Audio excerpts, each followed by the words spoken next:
नमस्कार दोस्तों, आज के हमारे इस वीडियो में हम आपके लिए मकर संक्रांति की एक प्राचीन कहानी लेकर आए हैं।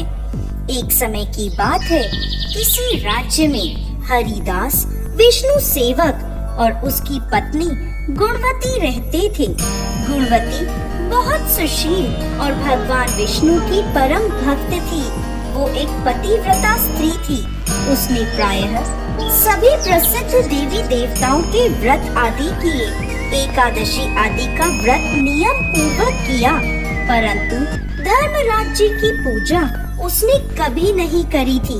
अतिथि सेवा से वो कभी भी पीछे नहीं हटती थी। इस प्रकार सदाचार तथा धर्म परायण से वो अपना जीवन व्यतीत कर रही थी।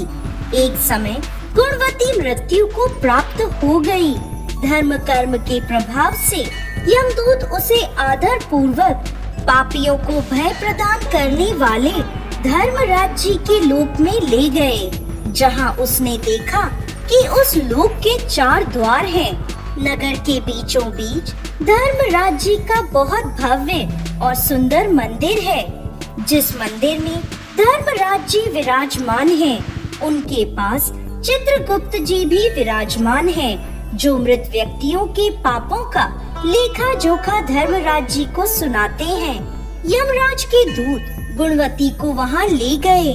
जैसे ही गुणवती ने धर्मराज जी को देखा, वो भयभीत होकर कांपने लगी और नीचे मुंह करके खड़ी हो गई।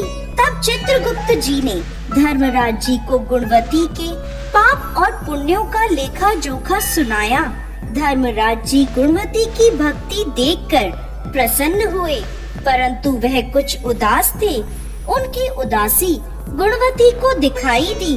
उसने धर्मराज जी से निवेदन किया, प्रभु, मेरी समझ में ये नहीं आ रहा कि आप उदास क्यों हैं। कृपा करके मुझे इसका कारण बताएं।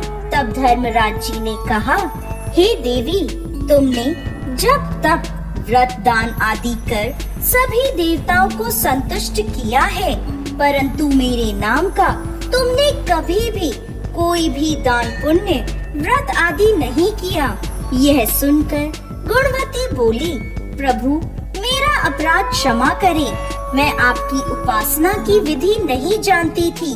आप कृपा करके मुझे इसका कोई उपाय बताएं, जिससे मनुष्यों को आपकी कृपा का पात्र बनने का अवसर प्राप्त हो।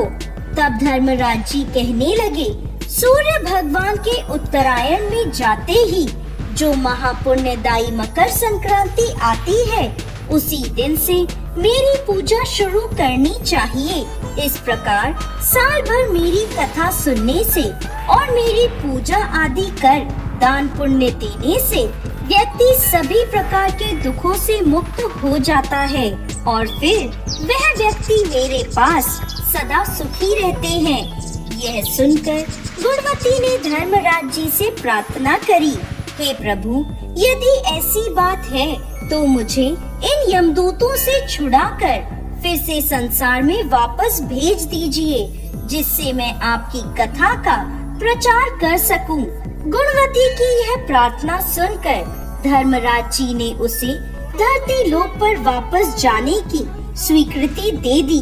उसी समय गुणवती के मृत शरीर में प्राण वापस आ गए। उसके पुत्र बोले, हमारी माता फिर से जीवित हो गई। इसके बाद गुणवती ने अपने पति और पुत्रों को धर्मराज जी की सारी बातें बता दी। गुणवती ने अपने पति और पुत्रों के साथ मकर संक्रांति के दिन से पूरे विधि विधान से धर्मराज जी की प्रतिदिन पूजा और कथा करना आरंभ कर दिया और साथ ही साथ दान पुण्य कर्म भी शुरू कर दिया। इस प्रकार गुणवती ने साल भर कथा सुनी और वह सभी सुखों को भोगने के बाद जब मृत्यु को प्राप्त हुई, तो स्वर्ग में देवताओं ने गुणवती का आदर सत्कार किया। हे धर्मराज जी, इस कथा को कहते, सुनते और हुंकारा भरते सब पर अपनी कृपा बनाए रखिएगा।